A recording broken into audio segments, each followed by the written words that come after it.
A ver, en el mundo de la medicina, a veces los casos más complejos, los más difíciles, involucran a culpables que son, literalmente, invisibles. Hoy vamos a sumergirnos en cómo la ciencia moderna se ha transformado en una especie de agencia de detectives de altísima tecnología dedicada a cazar esos patógenos que se nos escapan a simple vista. Y esa es la gran pregunta, ¿no? Cuando aparece una infección misteriosa, los especialistas se enfrentan a un reto tremendo. El tiempo corre, el enemigo es microscópico y se necesitan respuestas ya. Antes, la cosa era así. Para identificar un microbio, había que cultivarlo en el laboratorio. Un proceso que podía tardar días, y en una emergencia simplemente no hay días para esperar. Por eso ha nacido una nueva era de herramientas que son casi forenses para la medicina. Y es justo en ese arsenal donde nos vamos a meter ahora. Aquí es donde entra en escena el diagnóstico molecular. Es, básicamente, el kit de herramientas de última generación para nuestros detectives científicos. En vez de esperar a que el culpable crezca y se muestre, vamos directo a buscar sus huellas dactilares moleculares en la escena del crimen, o sea, en la muestra del paciente. Y esta es la clave de todo.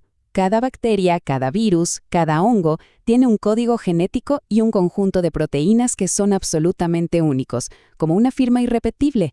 Estas moléculas son las pistas definitivas que nos permiten decir con total certeza, ¡ajá, te tenemos! Y no estamos hablando de casos aislados, para nada.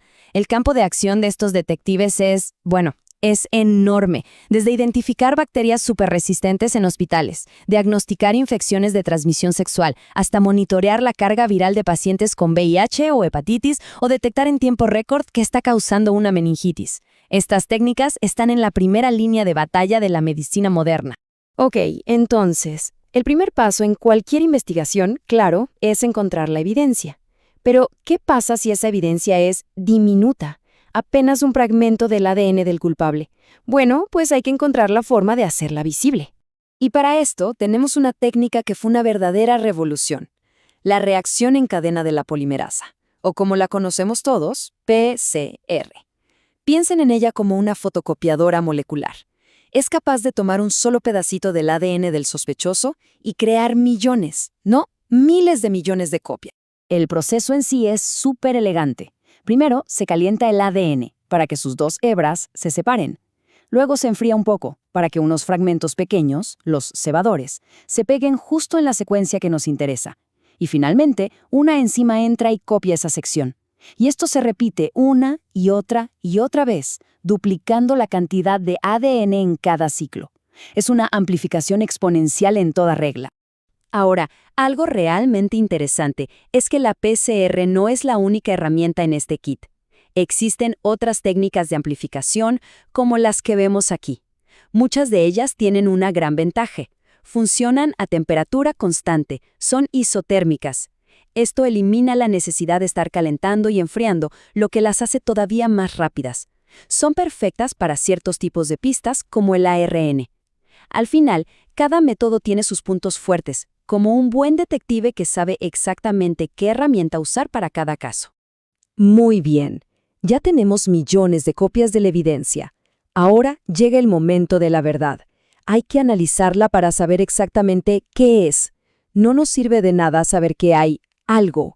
Necesitamos ponerle nombre y apellido.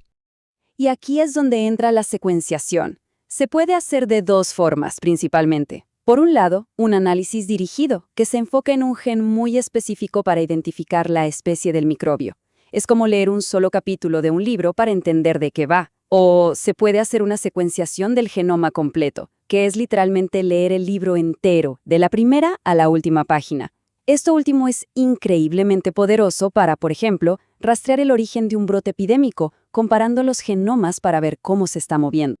Pero ojo, el ADN no es la única pista que podemos seguir. También podemos ir a buscar las proteínas del culpable. La técnica de Western Blot, por ejemplo, es como la prueba de confirmación definitiva. Se usa en casos complicados como la enfermedad de Lyme o para verificar un resultado de VIH.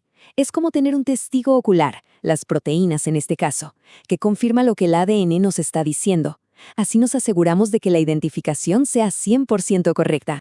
Ya vimos cómo amplificar y leer la evidencia, pero la última herramienta de la que vamos a hablar Esa sí que cambió las reglas del juego por completo. Ha redefinido lo que significa velocidad y eficiencia en el laboratorio. Sí, ya sé, el nombre suena complicadísimo. Desorción/ionización láser asistida por matriz con un analizador de tiempo de vuelo. Pero lo que hace es increíblemente simple, rápido y transformador. Esto de verdad ha revolucionado el diagnóstico en el laboratorio.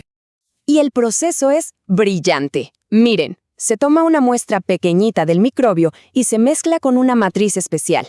Luego, ¡zap!, un láser le dispara y las proteínas salen volando por un tubo al vacío. Las más ligeras llegan primero, las más pesadas después. Esto crea un perfil único, como un código de barras de proteínas. Y al final, una computadora compara ese perfil con una base de datos gigantesca y, listo, encuentra la coincidencia exacta. ¿Y el resultado? Bueno, una identificación precisa, a nivel de especie, para la mayoría de bacterias y levaduras en menos de 1 hora. O sea, pasamos de esperar días por un cultivo a tener una respuesta definitiva en cuestión de minutos. Esto no es solo una mejora, es una transformación total. Así que, al final del día, estos detectives moleculares nos han dado casi un superpoder, la capacidad de ver lo invisible, de identificar culpables con una velocidad y una precisión que antes eran ciencia ficción. Y la pregunta que nos queda es, con este poder en nuestras manos, ¿cuál será el próximo gran misterio médico que la ciencia logrará resolver?